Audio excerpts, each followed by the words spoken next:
பொறுமை வேண்டும். ஒரு காட்டில் துறவி ஒருவர் இருந்தார். அவரிடம் ஒருவர் சென்று ஞானம் பெறுவதற்கான வழியை உபதேசம் செய்யுமாறு கேட்டான்.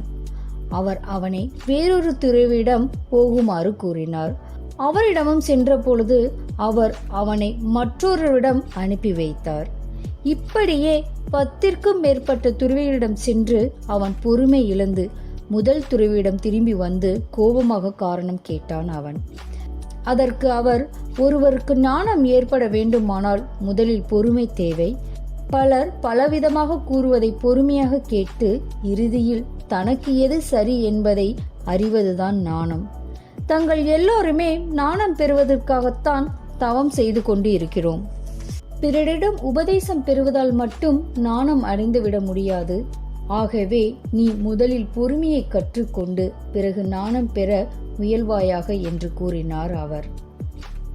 ஞானம் பெற வந்தவன் பொறுமையின் சிறப்பினை உணர்ந்து அதை தேடி புறப்பட்டான்.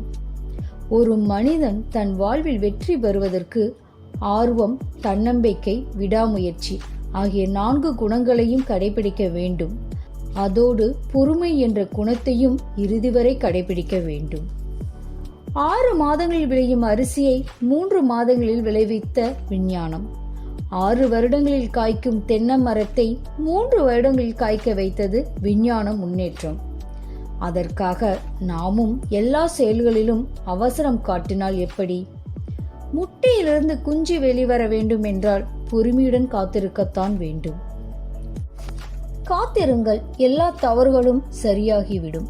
நீங்கள் காத்திருங்கள், மேகங்கள் விலகி ஒளி வீசும் என்கின்றது வேத நூல்கள். இந்த நிலை மாறும் என்கின்ற நம்பிக்கை தருகிறது பொறுமை. புதியதோர் மாற்றம் விளையும் என்கின்ற எதிர்பார்ப்பினை பொறுமை கற்றுக் கொடுக்கிறது. மௌனத்தைப் போல பொறுமையும் ஆற்றல் மிகுந்ததுதான். அப்படியானால் பொறுமை வெற்றி பெறுமா என்றால் நிச்சயம் வெற்றி பெறும். பொறுமையுள்ளவர்கள் சோம்பல் மிகுந்தவர்கள் என்றோ எதையும் எதிர்க்க துணியாதவர்கள் என்றோ எண்ணிவிடக் கூடாது. பொறுமையுள்ளவர்கள் திட்டமிடாமல் எதையும் செய்வதில்லை. அவர்கள் தன்னுடைய குறிக்கோளை நோக்கி நிதானமாக செயல்படுவார்கள். ஆனால் உறுதியாக அவர்கள் தம்முடைய கவனத்தையும் ஆற்றலையும் முழுமையாக ஒழுங்குபடுத்துவார்கள். ஆனால் பொறுமையுடன் செயல்படுகின்ற எந்த செயலும் வெற்றி பெறுகிறது. ஓடும் மீன் ஓடா உருமீன் வரும் வரைக்கும் வாடி இருக்குமாம் கொக்கு என்பது ஔவையாரின் பாடல் வரிகளாகும். கால்வாயில் ஓடும் நீரின் ஓட்டத்தில் ஒற்றை காலில் நின்றபடி கொக்கு பொறுமையாக காத்திருக்கும்.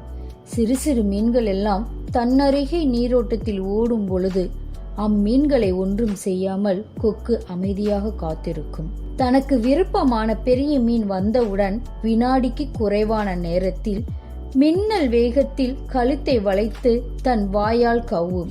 கொக்கினுடைய அத்தகைய பொறுமையை கடைபிடித்தால் வாழ்வில் வெற்றிகளை குவிக்கலாம். இந்த ஸ்டோரி உங்களுக்கு பிடிச்சிருந்துச்சுன்னா லைக் பண்ணுங்க, ஷேர் பண்ணுங்க, சப்ஸ்கிரைப் பண்ணுங்க. தேங்க்யூ.